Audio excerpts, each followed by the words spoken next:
ఇవాళ పొద్దున నేను ఇడికి వస్తా ఉంటే ఇద్దరు పిల్లలు వచ్చారు. సార్ నాకు కాలేజీలో సర్టిఫికెట్లు ఇస్తలేదు, జర ఫోన్ చేయి సార్ అన్నాడు. నేను కాలేజీ వాళ్ళకి ఫోన్ చేసిన. ఫోన్ చేస్తే కాలేజీ వాళ్ళు ఏమంటుండ్రు, మీ గవర్నమెంట్ ఉండగా ఫీజు రియంబర్స్మెంట్ మంచిగా వచ్చింది సార్, ఈ రేవంత్ రెడ్డి వచ్చినాక ఫీజు రియంబర్స్మెంట్ బంద్ అయింది, మేము కరెంట్ బిల్ ఎట్లా కట్టాలి, జీతాలు ఎట్లా ఇవ్వాలి, మేము ఫీజు రియంబర్స్మెంట్ వచ్చేదాకా పిల్లలకు సర్టిఫికెట్లు ఇవ్వము అంటున్నారు.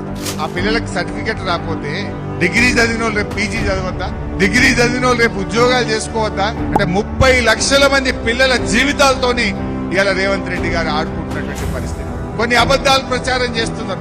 బీఆర్ఎస్ ఉండగా ఫీజు రియంబర్స్మెంట్ ఇవ్వలేదు అంటారు. కార్యకర్తలు బాగా గుర్తు పెట్టుకోండి, మన 9.5 ఏళ్ల బీఆర్ఎస్ టైంలో 2 ఏళ్లు కరోనా వచ్చిన, ఎకానమీ మందగించిన, పెద్ద నోట్ల రద్దు జరిగిన 9.5 ఏళ్లలో మనం 19,500 కోట్ల రూపాయల ఫీజు రియంబర్స్మెంట్ ఇచ్చాం.